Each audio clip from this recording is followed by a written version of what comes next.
इस साल के पार्टी 2022 के नु यादगार एक बना देवे के बा। अरे जो पार्टी उठी ना मनी ले पैसा ले और बिनो बोला लिए और दे तो यही एगो बाकी ला सब आदमी तो दे देल नहीं असन हमनी के दिया गइल बा। चल चल चल चल साथे चल चल चल साथे चल चल चल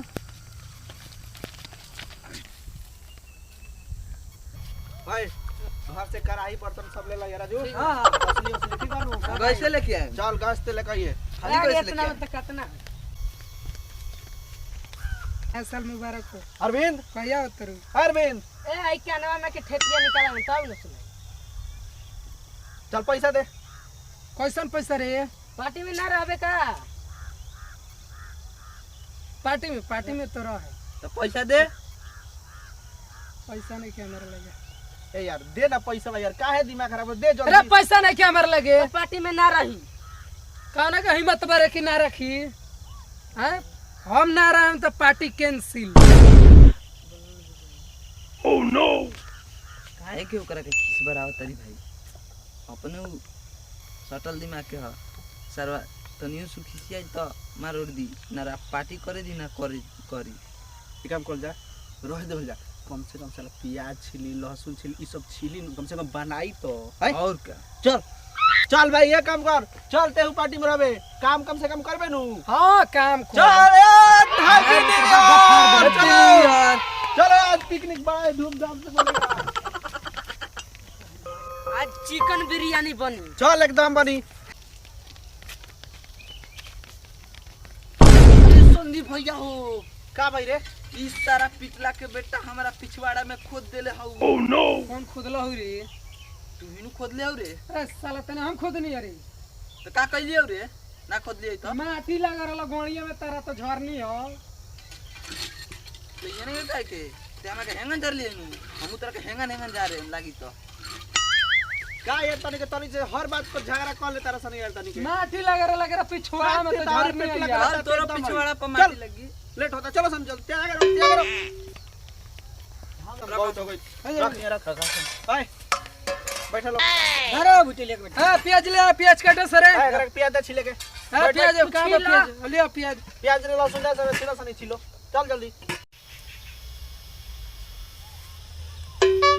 ए लहसुन दे पर लहसुन दो जल्दी। और रुक जा भैया दे तनी लहसुन दे लेट होता भैया हमें लहसुन तो नहीं खे। लहसुन नहीं खे ना। राजू जो लहसुन लेके आओ। एकरा का भेजो ए भाई ओह नो जो लहसुन लेके आओ। हां तो भैया तो हमरे जिम्मे तुलो रखले ही बढ़ लो जा पैसा देला नहीं खाओ ना तो का छतर जा लेके आओ जल्दी। जा तनी कामो ना करिहन आ पैसो ना दिहन।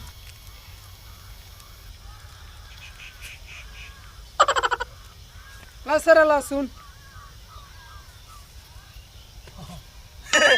2 रुपया के लिए लिया का 5 रुपया के ले मैंने 5 रुपया के। ओह 5 रुपया के तो लिया दल बड़ी। तब कब बुझेता रहो? बैठा बैठा यार तू हमेशा भीख मांगे रह बैठा। 5 रुपया कम हो जाता रहा 5 रुपया खातिर तार मीटवा खराब हो जाई। हां बुझा गल बुझा ल काम कर लहसुन छिल ल काम कर पैसा तो नहीं निकाल ना तो काम कर ठीक कला ए चल चल तेरे और आने वाला दिन भर में हो गई कंगाल हम तो माल के चक्कर में हो गई कंगाल हम तो माल के चक्कर में। अरे बनल किनारे बनल जल्दी से साला भूख लागल बा बनावत तनी। अरे बुझा किलो पड़ लो बुझा तक लार से दहार आ जाई। एकरा बनाहू आवत कि ना 3 घंटा खइबो। ओए 3 घंटा से तो मुर्गा भुजा तरी साला पैसा नहीं खिदर त का चाहत रे। अरे भूजा तनी हमने के भूखवा मर जे तो विचार बार सब खा जाएगा तोरा। ना रे हम बनावत तनी एकर दे ये तनी विचारे बा जल्दी बनाओ भूख लागल बा। गोलका खइबा कि लामा का? अरे जवन बा जवन दे जल्दी साला जल्दी दे भूख लागल बा। गोलका पथरियो चली अलमका गुड़ियो चली जवन बुझाता जवन दे ने जल्दी कर।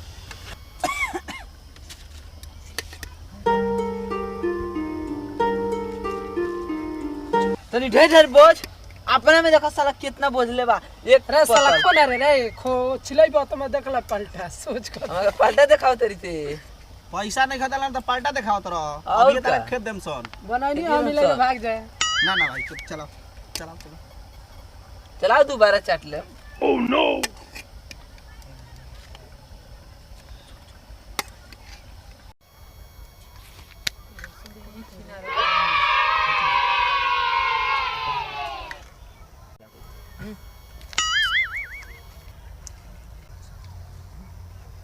इस साला हमरा के आंख मारता हम खाना ना खामा ना हम के खाना तो दे ना हम खाली नहीं चल बड़ साला बेईमान बारे 1 रुपया देला नहीं कि दोनों सन हम ना खामी खाना। चल बैठ अरे तो ना खाए तो हम ना खाली बस रहे दा तू बुझा गल कितना बेईमान हो रख भाई जाके खा दे ए मौगाई चाल मत कर हम कहाँ कुछ कहनी है काहे मौगई चल करत या खामा के मारत रहला चल बैठ खो चल मारे वाला भल बड़ा लगी तो